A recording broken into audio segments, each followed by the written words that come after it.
प्रिय छात्रों, आज हम लोग संसद से संबंधित संसदीय विशेषाधिकार और उससे संबंधित कुछ प्रावधान को देखेंगे। तो पहला जो अनुच्छेद इस चैप्टर से बनता है वो है आपको अनुच्छेद 105। अनुच्छेद 105 कहता क्या है? यह संसदीय विशेषाधिकार के बारे में बात करता है। तो इसमें जो प्रावधान है वो पहला प्रावधान है कि संसद सदस्यों को सदन में वाक स्वतंत्रता होगा।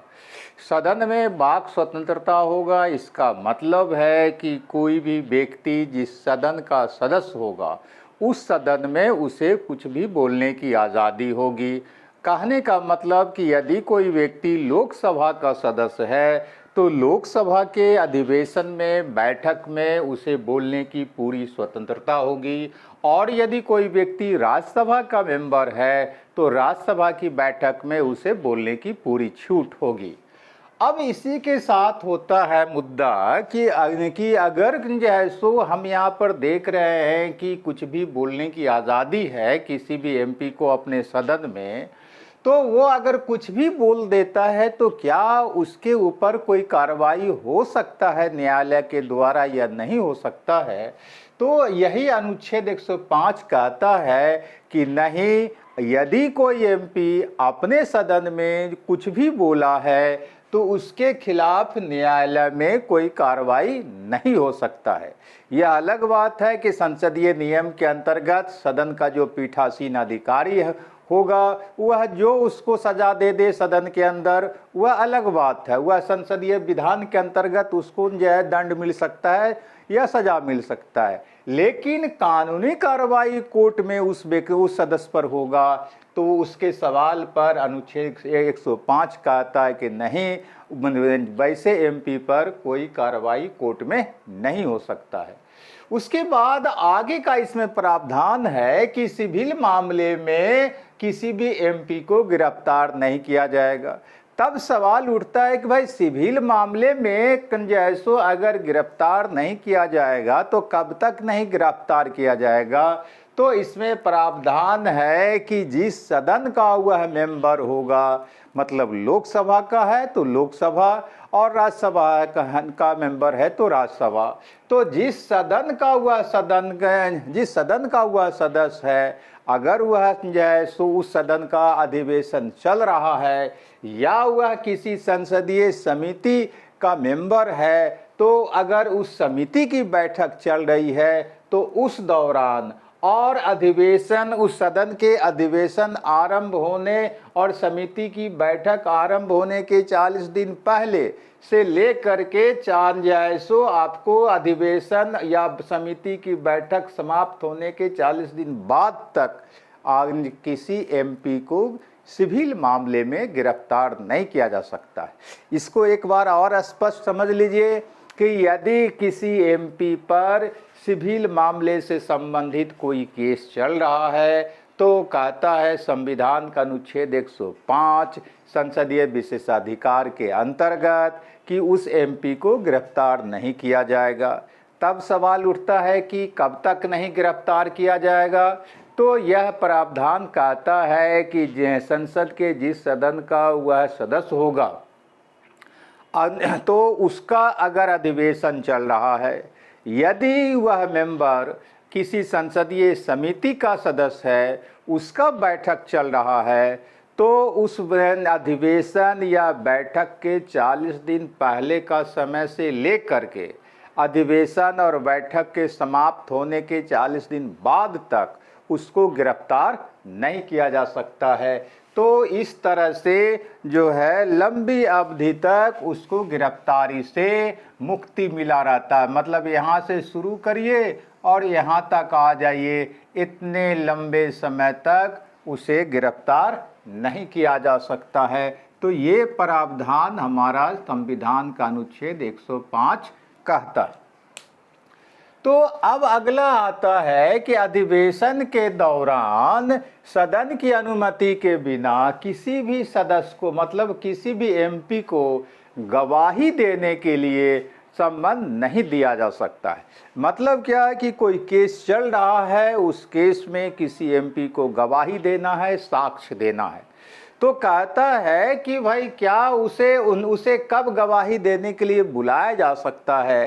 तो कहता है यदि किसी केस के मामले में किसी एमपी को साक्ष्य देना है कोर्ट में जा कर के, तो अगर मान लीजिए कि सदन का अधिवेशन चल रहा है तो उस सदन के अधिवेशन के दौरान सदन की अनुमति के बिना ये किसी भी एमपी को गवाही देने के लिए कोर्ट के द्वारा सम्मन जारी नहीं किया जा सकता है, नोटिस जारी नहीं किया जा सकता है। ये भी जो है सो अनुच्छेद 105 संसदीय विशेषाधिकार के अंतर्गत आपको किसी भी एमपी को छूट है।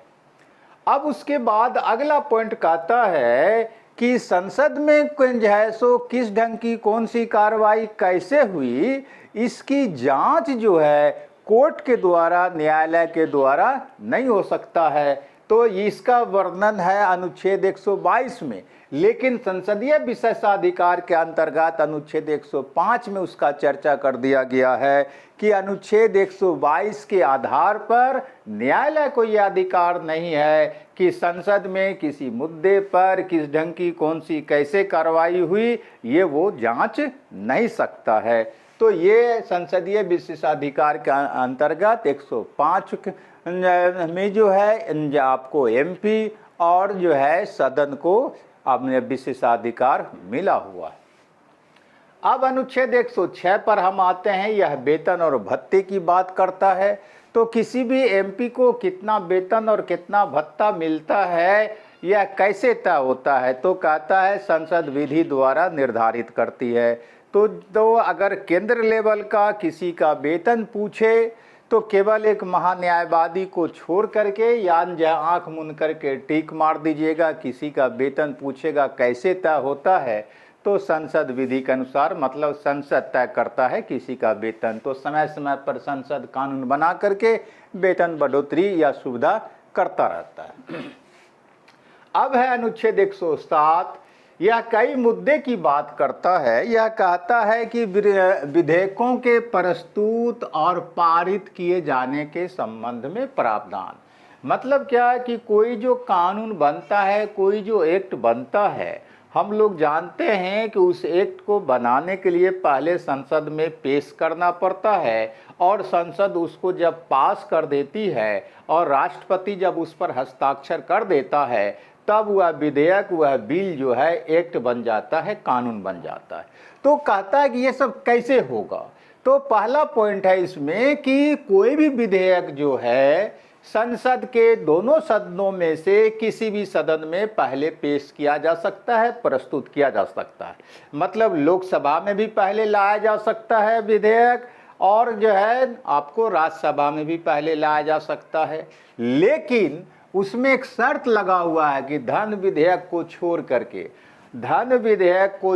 करके कोई भी विधेयक जो होगा वह संसद के दोनों सदनों में से किसी भी सदन में पहले लाया जा सकता है।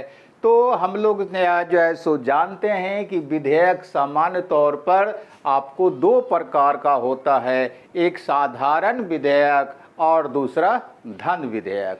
तो कहता है धन विधेयक को छोड़ करके किसी भी प्रकार का जो विधेयक होगा वह संसद के किसी भी सदन में, मतलब चाहे तो लोकसभा या राज्यसभा में पहले लाया जा सकता है। अब ये जो धन विधेयक है इसको जो छोड़ करके बात करता है तो इस पर हम लोग आगे चर्चा करेंगे, इसलिए यहाँ पर इसको अभी यहीं पर छोड़ें। अब दूसरा इसमें प्रावधान है कि भाई कोई भी विधेयक तो पेश किसी भी सदन में किया जाएगा, यह तो बात ठीक है, लेकिन पास कैसे होगा, पारित कैसे होगा, कैसे माना जाएगा कि संसद से यह विधेयक पास हो गया। तो कहता है सो विधेयक तभी पारित होगा जब दोनों सदनों की उस पर सहमति हो जाए, मतलब लोकसभा और राज्यसभा दोनों उसको पास कर दे, तब माना जाएगा कि संसद से कोई भी विधेयक पास हो गया। अगर किसी एक विधेयक एक सदन ने उसे पास नहीं किया तो संसद से वह विधेयक पास नहीं माना जाएगा, बिल पारित नहीं माना जाएगा। तो ये कहता है दोनों सदनों की सहमति आवश्यक है। अब अगला जिसमें प्रावधान है कि मान लीजिए कि हम यहाँ पर देख रहे हैं कि संसद के दोनों सदनों में से किसी भी सदन में बिल पेश किया जा सकता है और संसद के दोनों सदनों से विधेयक को पास होना जरूरी है कानून बनने के लिए।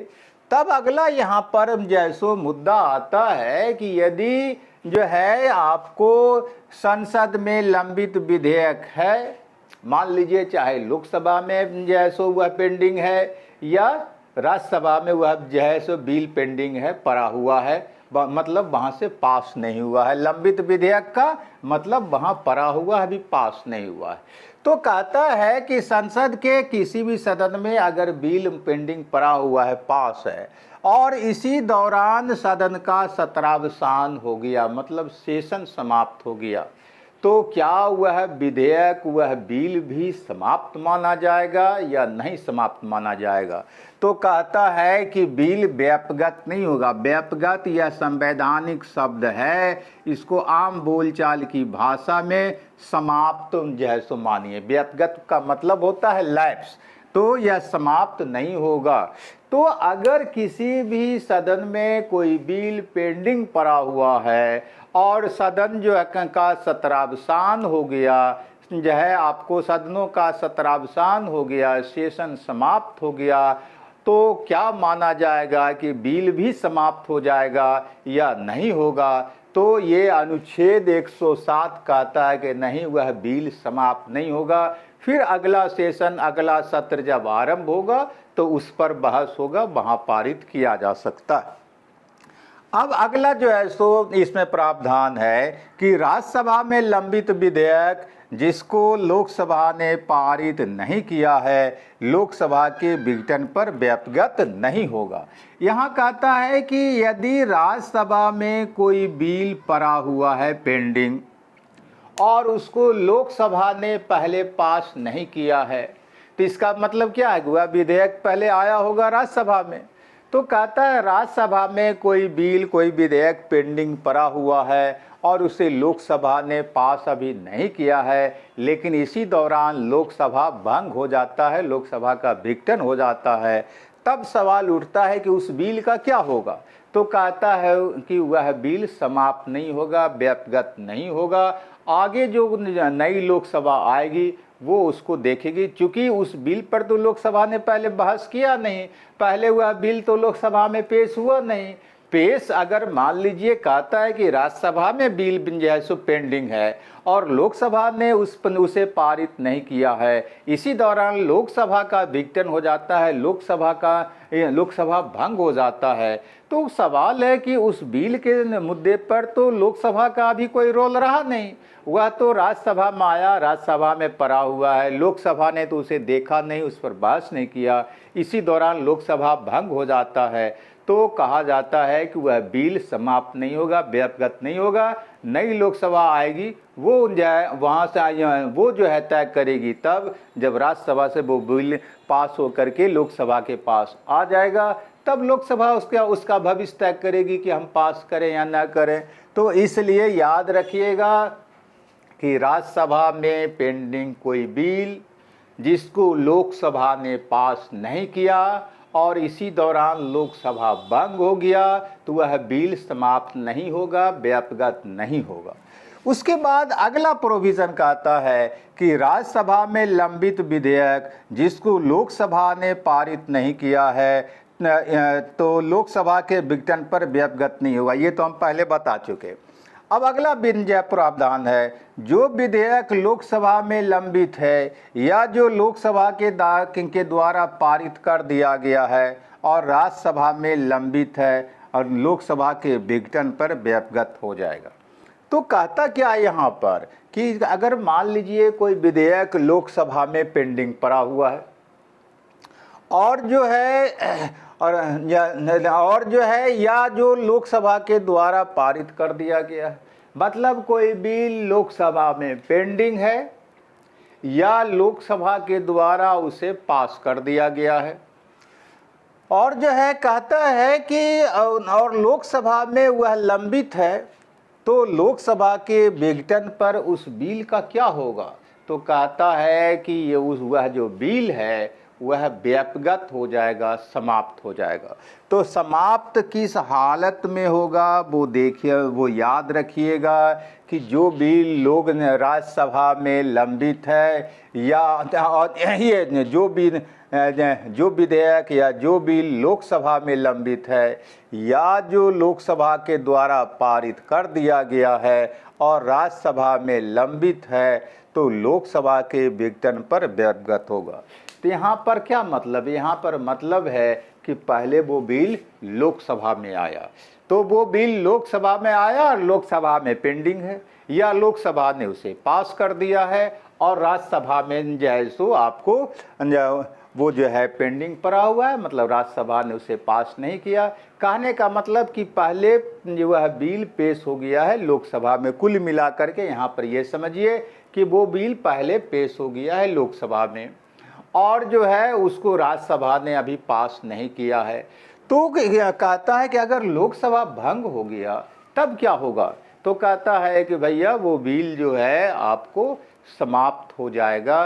तो याद रखिएगा कि राज्यसभा में जो बिल पहले पेश होगा और लोकसभा ने उस पर कोई एक्शन अभी नहीं लिया है, इसी दौरान लोकसभा भंग होता है तो वो बिल जो है समाप्त नहीं होगा। लेकिन जो बिल पहले लोकसभा में आ गया है या लोकसभा में पड़ा हुआ है या लोकसभा ने उसे पास कर दिया है और जो है सो राज्यसभा ने उसे पास नहीं किया है, वहाँ पड़ा हुआ है, तो कहता उस हालत में बिल समाप्त नहीं होगा। इसलिए इसको थोड़ा याद रखिएगा ढंग से। अब आगे आता है अनुच्छेद 108, दोनों सदनों की संयुक्त बैठक की यह बात करता है। कहता है कि किसी विधेयक को एक सदन से पारित कर दूसरे सदन में भेजने के बाद क्या होगा, यह बात करता है। मतलब अनुच्छेद 108 कहता है कि भाई दोनों सदनों की संयुक्त बैठक कब हो सकती है। चूँकि अनुच्छेद 107 में हम लोगों ने देखा कि किसी भी विधेयक को संसद से तभी पास माना जाता है जब संसद के दोनों सदनों से उसे पास कर दिया जाता है। लेकिन अब सवाल उठता है कि यदि जो है सो पास नहीं होगा, दोनों सदनों से टकराव हो जाता है, तब क्या होगा। तो उस हालत में अनुच्छेद 108 की आवश्यकता पड़ जाती है। तो कहता है कि भैया दोनों सदनों की संयुक्त बैठक होगी। तो दोनों सदनों की संयुक्त बैठक कब कैसे हो सकती है उसका जैसो चर्चा है यहाँ पर।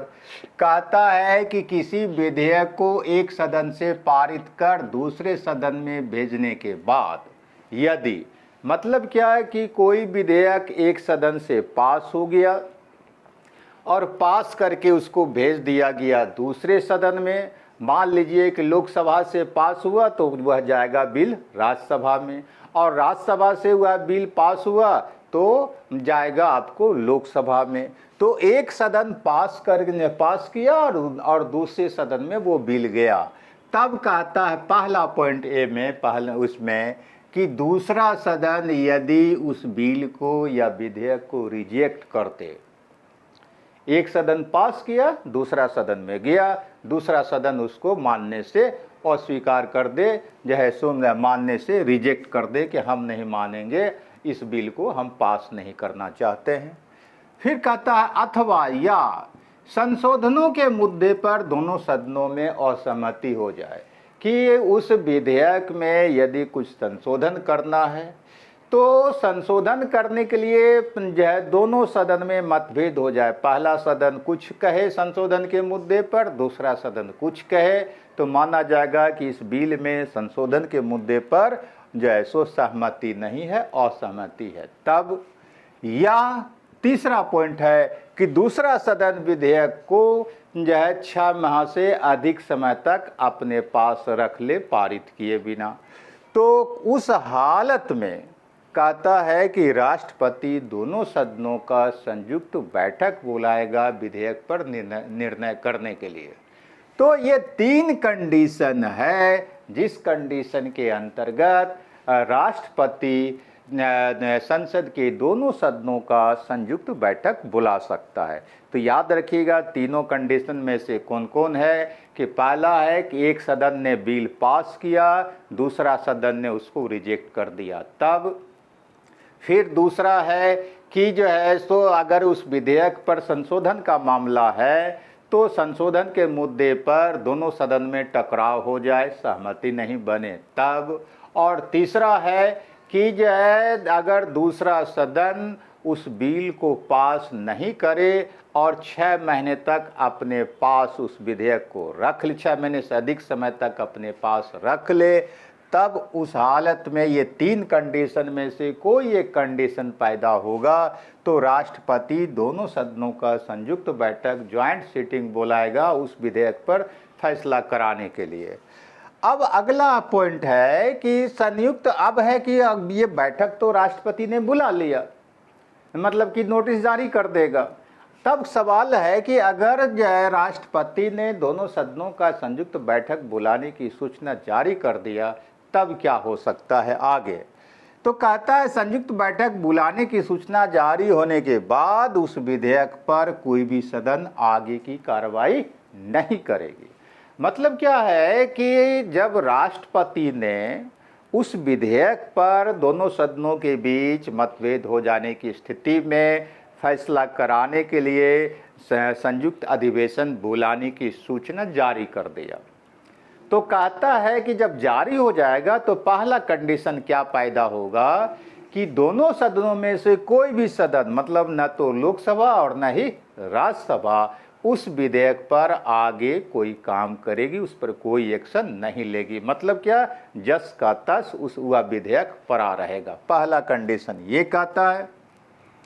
दूसरा कंजायसो कहता है कि संयुक्त बैठक में जो फैसला होगा वो बहुमत से होगा। मतलब क्या कि लोकसभा और राज्यसभा दोनों को एक साथ बैठा दिया जाएगा, दोनों के सदस्य एक साथ वोटिंग करेंगे, जितने एमपी वोटिंग करेंगे, जितने सदस्य वोटिंग करेंगे तो उसका मोर देन 50% जो जिधर जाएगा उधर फैसला मान लिया जाएगा। तो संयुक्त बैठक में दोनों सदनों के सदस्यों का जो वोट पड़ता है उसका बहुमत जिधर फैसला सुनाता है वही फैसला मान लिया जाता है। अब जो है तीसरा कंडीशन पैदा होता है कि संसद, ये तीसरा कंडीशन पैदा होता है कि संसद का संयुक्त बैठक बुलाने की सूचना राष्ट्रपति के द्वारा मान लीजिए कि जारी हो गया, और जो है सो सूचना जारी होने के बाद यदि लोकसभा का विघटन हो जाता है तब सवाल उठता है कि क्या संसद के दोनों सदनों का संयुक्त अधिवेशन हो सकता है या नहीं। तो अनुच्छेद 108 कहता है कि हाँ, हो सकता है कि यदि राष्ट्रपति ने दोनों सदनों का संयुक्त बैठक बुलाने की सूचना जारी कर दी है और उसके बाद यदि लोकसभा भंग हो जाता है तो भंग होने के बावजूद भी दोनों सदनों का संयुक्त बैठक होगा और वहां मतदान के द्वारा बहुमत से फैसला ले जैसे होगा विधेयक पारित किया जाएगा। ये कहता है अनुच्छेद 108। तो यहाँ तक हम लोगों ने जो है देखा संसदीय विशेषाधिकार और संसद के कार्य संचालन से संबंधित। हमको लगता है कि आप लोगों का जो भी इस टॉपिक से जुड़ा हुआ प्रॉब्लम होगा वो दूर हो गया होगा, और यदि कहीं कुछ कन्फ्यूजन हो तो आप मैसेज करके हमसे संपर्क कर सकते हैं ताकि उसको समझाने का अलग से हम काम कर दें। Thank you.